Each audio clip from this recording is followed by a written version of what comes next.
చెప్పండి. మొన్నటి నుంచి అన్నా క్యాంటీన్ దిగినాయింది, ఎలా చేస్తారు మీరు? రాష్ట్ర ప్రజలందరికీ నమస్కారం అండి. తెలుగుదేశం పార్టీ వ్యవస్థాపకులు అన్న నందమూరి తారక రామారావు గారు అన్నాన్ని పిలిస్తే 2 రూపాయల కిలో బియ్యం ఇచ్చి కడుపు నిండా అన్నం తినే రీతిలో చేసిన పార్టీ తెలుగుదేశం పార్టీ అన్న నందమూరి తారక రామారావు గారిది. ఆ తర్వాత చంద్రన్నాన్ని పిలిస్తే 5 రూపాయల కడుపు నిండా పొద్దున పూట టిఫిను, 5 రూపాయల కడుపు నిండా మధ్యాహ్నం పూట భోజనం, 5 రూపాయల కడుపు నిండా రాత్రిపూట భోజనం పెట్టిన పార్టీ మన అన్న చంద్రన్న. ఇదే వైఎస్ఆర్ కాంగ్రెస్ పార్టీ గత 5 సంవత్సరాలు అధికారంలో ఉండి అన్నా క్యాండిల్ తీసేసి అన్నా జగనన్న అని పిలిస్తే అడుక్కు తినమని అధికారంలోకి వచ్చిన పార్టీ వైఎస్ఆర్ కాంగ్రెస్ పార్టీ. అన్నా క్యాంటీన్లు తీయాల్సిన అవసరం ఏముంది గత 5 సంవత్సరాలు వైఎస్ఆర్ కాంగ్రెస్ పార్టీ ప్రభుత్వానికి? అన్నా క్యాంటీన్లు తీయడం వల్ల వాళ్ళకు వచ్చిన ఇదేంటి? అన్నా క్యాంటీన్లు తీసేయడం వల్ల వాళ్ళకు వచ్చిన లాభం ఏంటి?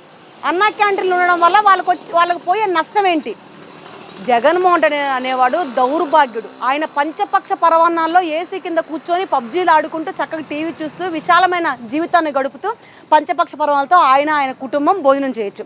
పేదవాడు కనీసం కడుపుండ భోజనం చేయడానికి కూడా నోచుకోలేని గత 5 సంవత్సరాల ప్రభుత్వం వైఎస్ఆర్ కాంగ్రెస్ పార్టీ ప్రభుత్వం. ఎవడో వాగుతూ ఉన్నాడు, మాజీ ఎమ్మెల్యే వైఎస్ఆర్ కాంగ్రెస్ పార్టీలో ఉన్నటువంటి వాడు, బిచ్చగాళ్ళు తినేది అంటది.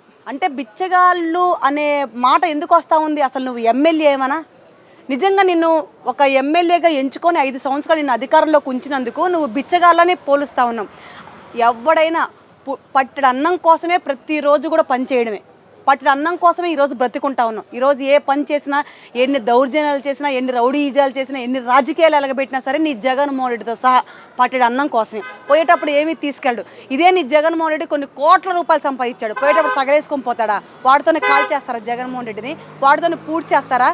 కాదు కదా. పట్టెడు అన్నం కోసమే అతను కష్టపడతా ఉన్నాడు, పట్టెడు అన్నం కోసమే ఎంతోమందిని మోసం చేస్తూ ఉన్నాడు. ఈరోజు అన్నా క్యాంటీన్లు తెరిస్తే ఎంతోమంది రోడ్డు మీదకి వచ్చి వైఎస్ఆర్ కాంగ్రెస్ పార్టీ కుక్కలు బౌమని మొరుగుతూ ఉన్నాయి. ఆ ఆకలి విలువ తెలిసిన వాడు ఈరోజు కంటెంబటి కన్నీరు కారుస్తూ, ఆనంద బాష్పాలు కారుస్తూ చంద్రబాబు నాయుడు గారికి 2 చేతులెత్తి సాష్టాంగ నమస్కారం చేస్తూ ఉన్నారు. ఈరోజు కూటమి ప్రభుత్వానికి, చంద్రబాబు నాయుడు గారికి, తెలుగుదేశం పార్టీకి.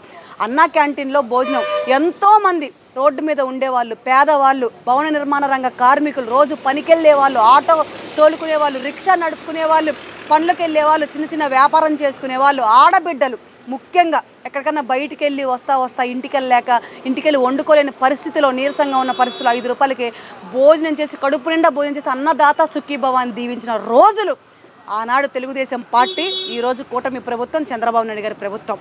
అలాంటి దాన్ని ఈరోజు పిచ్చిగా వాగుతూ ఉన్నారు, పిచ్చి కారు కూతలకు వస్తూ ఉన్నారు. అన్నా క్యాంటీన్ అనేది అన్నం పరబ్రహ్మ స్వరూపం అనే సంగతి వైఎస్ఆర్ కాంగ్రెస్ పార్టీ మర్చిపోయారు. అన్నం పరబ్రహ్మ స్వరూపం అని చంద్రబాబు నాయుడు గారు మళ్ళీ 5 రూపాయలకి అన్నా క్యాంటీన్లు. ఆగస్టు 10 స్వతంత్రం ఆడబిడ్డలకి ఎప్పుడైతే స్వతంత్రం వచ్చిన రోజే ఈరోజు ఆంధ్ర రాష్ట్ర ప్రజలందరూ కూడా స్వతంత్రం వచ్చి కడుపు నిండా భోజనం పెట్టే రీతిలో, పట్టడన్నం పెట్టే రీతిలో తెలుగుదేశం పార్టీ, కూటమి ప్రభుత్వం, చంద్రబాబు నాయుడు గారు పనిచేస్తూ ఉన్నారు. ఈరోజు అన్నా క్యాంటీన్ల వల్ల ఎంతమంది అండి రోడ్డు మీదకి వచ్చి చంద్రబాబు నాయుడు గారు చల్లగా ఉండాలయ్యా, అనవసరంగా జగన్మోహన్ రెడ్డిని గెలిపించాము, మేము ఎన్నో కోల్పోయాము, రాష్ట్రాన్ని సర్వనాశనం చేశారు, మా కడుపును కొట్టాడు, కడుపు కోతతో ఆకలి మంటతో ఎన్నో రోజులు నీళ్లు తాగి పడుకున్న పరిస్థితి మేమని ఈరోజు వాళ్ళ బాధ, వాళ్ళ ఆవేశం, వాళ్ళ ఆతృత, ఉద్రిక్తత వ్యక్తం చేస్తూ ఉన్నారు. వాళ్ళ ఉసురు తగిలి జగన్మోహన్ రెడ్డి పిచ్చిగా చిత్తుగా ఓడిపోవడం జరిగింది. ఈరోజు భగవంతుడు చాలా గొప్పోడై ఉండి ప్రజల పక్షాన ఉండి ఈరోజు తెలుగుదేశం పార్టీని, కూటమి ప్రభుత్వాన్ని గెలిపించి మంచి ప్రభుత్వాన్ని తీసుకొచ్చారు. ప్రతి ఒక్కరి ఆకలి తీరుస్తున్న ప్రభుత్వం తెలుగుదేశం పార్టీ ప్రభుత్వం. గతంలో జగన్మోహన్ రెడ్డి గారు అన్నా క్యాంటీన్ మీద అవినీతి ఆరోపణలు చేసి అప్పుడు మూసేసాడు. దాంతోపాటు ఇప్పుడు అన్నా క్యాంటీన్ మళ్ళీ తెరిచిన తర్వాత కూడా అన్నా క్యాంటీన్ తర్వాత చంద్రబాబు నాయుడు పేరు కోసం ప్రయత్నం చేస్తున్నాడు, దాతలు ఇచ్చే డబ్బుల కోసం చూస్తున్నాడు, దాచిపెట్టుకోవడానికి, సంపాదించుకోవడానికి అన్నా క్యాంటీన్ తెరిచారని ఆయన అంటాడు. దాన్ని ఎలా దొరుకుతుంటారు? వైఎస్ఆర్ కాంగ్రెస్ పార్టీ అనేది పుట్టగతులు లేకుండా పోయిన పార్టీ. వైఎస్ఆర్ కాంగ్రెస్ పార్టీని అదాలపాతంలోకి తొక్కేశారు ఆంధ్ర రాష్ట్ర ప్రజలు.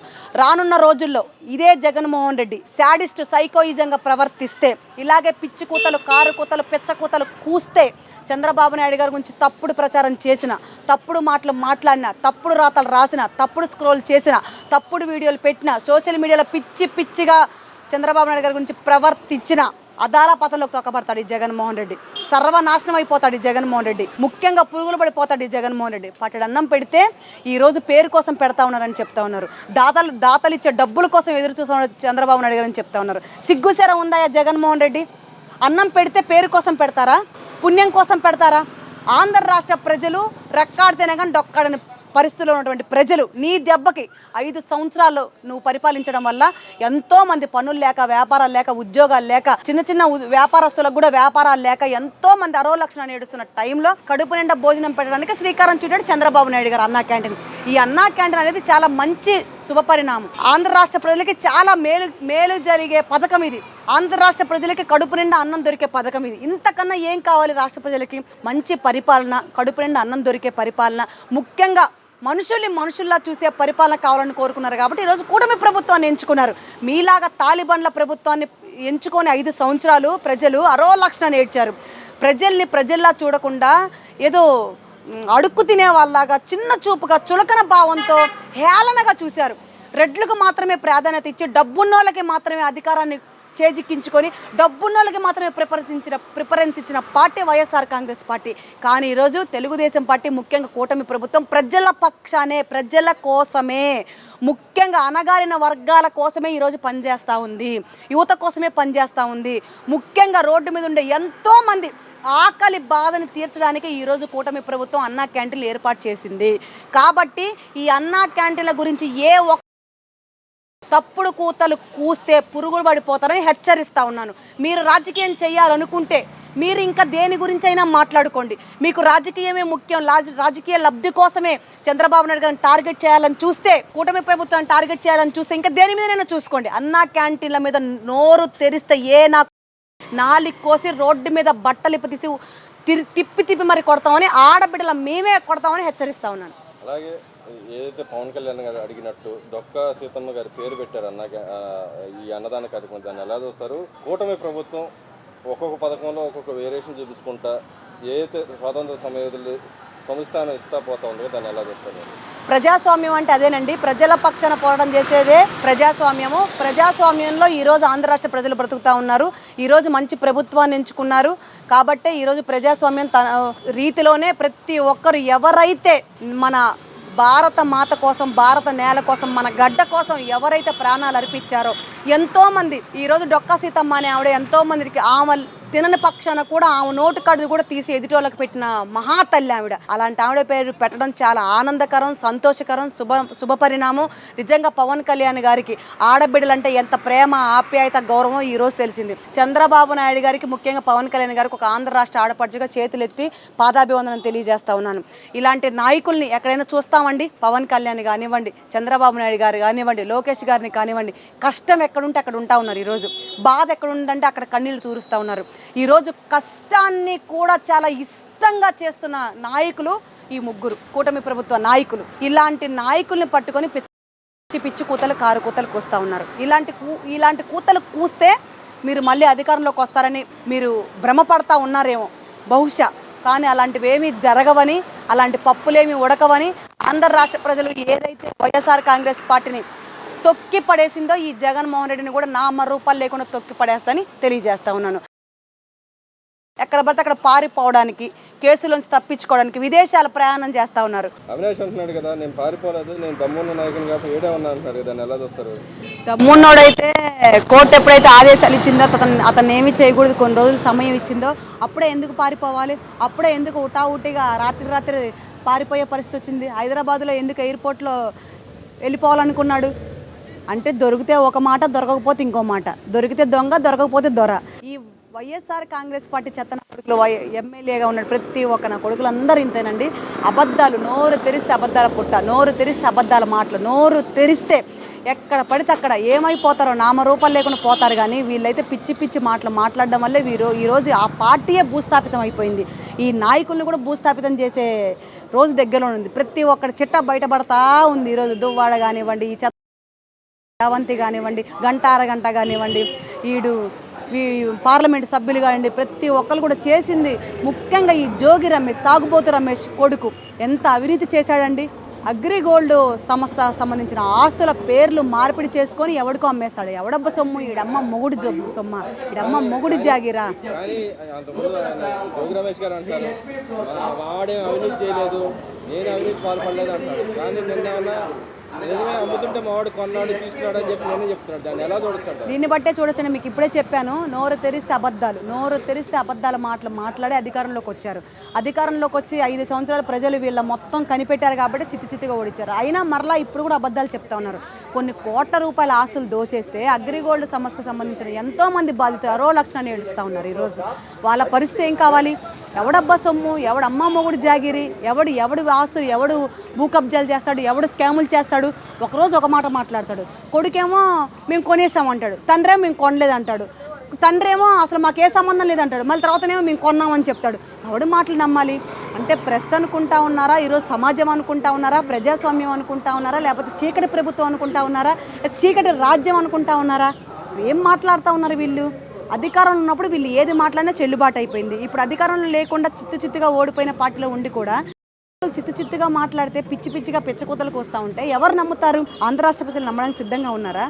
మిమ్మల్ని అదాలాపాతలను తొక్కడానికే ఆంధ్ర రాష్ట్ర ప్రజలు కంకణం కట్టుకొని ఉన్నారు. కాబట్టి 11 సీట్లు ఇచ్చారు. అది కూడా లేకుండా జీరో మోహన్ రెడ్డిని చేసే బాధ్యత ఆంధ్ర రాష్ట్ర ప్రజలు తీసుకుంటారని తెలియజేస్తా ఉన్నాను. అలాగే చూసుకుంటే ఐఏఎస్లు ఐపీఎస్ మీద ఏదైతే వాళ్ళని చర్యలు తీసుకుంటే గవర్నమెంట్ చర్యలు తీసుకుంటుందో దాన్ని రాజ్యాంగం మీద దాడి చేస్తున్నారని చెప్పి వైసీపీ నాయకులు అంటారు. దాన్ని ఎలా చూస్తారు? చట్టం తన పని తను చేసుకుంటూ పోయిద్దండి. ప్రజాస్వామ్యంలో ఉన్నప్పుడు పోలీస్ వ్యవస్థ, లా అండ్ ఆర్డర్ ప్రజల కోసం, రక్షణ కోసం, మహిళల కోసం పనిచేయాలి. కానీ గత 5 సంవత్సరాల్లో జగన్మోహన్ రెడ్డి కోసం, వైఎస్ఆర్ కాంగ్రెస్ పార్టీ కోసం జగన్మోహన్ రెడ్డి కాళ్ళ కింద తొత్తులుగా మారిపోయింది. కాబట్టి ఎవడైతే చట్టాల్ని ఉల్లంఘించాడో పోలీస్ వ్యవస్థలో ఉన్నటువంటి వాళ్ళందరూ ఈరోజు శిక్షార్హులే. ప్రతి ఒక్కడు కూడా దానికి తగిన శిక్ష అనుభవించాల్సిందే. ప్రతి ఒక్కరిని టార్గెట్ చేయాల్సిన అవసరం లేదు. వాళ్ళు చేసిందే వాళ్ళకి బుద్ధి చెప్పడానికి సిద్ధంగా ఉంది. అలాగే నిన్న రెడ్ బుక్ గురించి లోకేష్ గారు క్లియర్ కట్గా చెప్పారు. ఇంకా దాని గురించి అబద్ధాలు చెబుతున్నారు. కానీ నేను ముందు నుంచి చెప్తా ఉన్నాను, ఎవరైతే రాజ్యాంగ పరంగా హక్కులు ఉన్నాయో వాళ్ళు దాన్ని కాపాడకుండా వేరే దానికి ఉపయోగపడితే వాళ్ళందరినీ శిక్షిస్తానని ముందే చెప్పారు. దాన్ని ఎలా చూస్తారు? లోకేష్ అనేవాడు నీతి నిజాయితీకి మారుపేరండి. ఒక మంచి వ్యక్తి, ఒక మంచి మనసున్న మహారాజు, కష్టం ఎక్కడ ఉంటే అక్కడ ఉండే నాయకుడు, ముఖ్యంగా ఆడబిడ్డలకు రక్షణ కల్పించే నాయకుడు, ప్రతి ఒక్క ఆడబిడ్డను తనింటి ఆడపడుచుగా చూసే నాయకుడు నారా లోకేష్ బాబు గారు. అతని గురించి పిచ్చి కూతలు కారు కూతలు పూస్తే మాత్రం ఎవరి దాడికి అప్పచెప్పేసేస్తాం. లోకేష్ బాబు ఎప్పుడైతే రెడ్ బుక్ ఓపెన్ చేశాడో ప్రతి ఒక్కరు కూడా చట్టాన్ని ఉల్లంఘించే పోలీసు వ్యవస్థ కానివ్వండి, చట్టాన్ని ఉల్లంఘించి పనిచేసే ప్రతి ఒక్కడు కానివ్వండి, వైఎస్ఆర్ కాంగ్రెస్ పార్టీలో ఉన్న ప్రతి ఒక్క భూ కబ్జాలు కానివ్వండి, వైఎస్ఆర్ కాంగ్రెస్ పార్టీలో ఉండి ఎంతైతే దోచుకున్నారో మైనింగ్ కానివ్వండి, ఈ బర్రె రోజా ఆడదాం ఆంధ్రలో భాగంగా కొన్ని కోట్ల రూపాయలు దోచేసింది, అది కానివ్వండి, భూ స్కాములు కానివ్వండి, ఇసుక దందాలు కానివ్వండి, మైనింగ్ కానివ్వండి, ఇట్లా చెప్పుకుంటూ పోతే ఎన్నో చేశారు. ప్రతి ఒక్కటి రెడ్ బుక్లో ఉంది. ప్రతి ఒక్కటి చట్టమే చేసుకుంటూ పోయిద్ది. రెడ్ బుక్ చేయాల్సిన అవసరం లేదు. అందులో మెన్షన్ చేశారు అంతే. ఎవడు ఎన్ని స్కాములు చేశాడో, ఎవడు ఎన్ని దోచుకున్నాడో, ఎవడు ఎంత దాచుకున్నాడో, ఎవడు ఎంతమంది ఆడబిడ్డలను ఉసురు పోసుకున్నారో, ఎంతమంది ఆడబిడ్డలు లోబర్చుకున్నారో ప్రతి ఒక్క చిట్ట ఆ రెడ్ బుక్లో ఉంది అంతే. ఆ రెడ్ బుక్ను పట్టే చట్టం తన పని తాను చేసుకుంటూ పోయిద్ది. ప్రభుత్వం చేయాల్సిన అవసరం కానివ్వండి, లోకేష్ బాబు గారు చేయాల్సిన అవసరం కానీ, చంద్రబాబు నాయుడు గారు కానీ, పవన్ కళ్యాణ్ కానీ, ముఖ్యంగా కూటమి ప్రభుత్వం కానీ చేయాల్సిన అవసరం లేదు. ప్రజాస్వామ్యంలో బ్రతుకుతున్నాము. ప్రజాస్వామ్య విలువలు తెలిసిన ప్రభుత్వం కూటమి ప్రభుత్వం. లోకేష్ బాబు గారు చట్టం ఎప్పుడు ప్రజల పక్షానే ఉంటుంది, న్యాయం పరంగానే పోరాడుతుంది. కాబట్టి న్యాయం వైపే ఉంటుంది. కాబట్టి చట్టం తన పని తాను చేసుకుంటూ పోయిద్దని తెలియజేస్తా ఉన్నాను.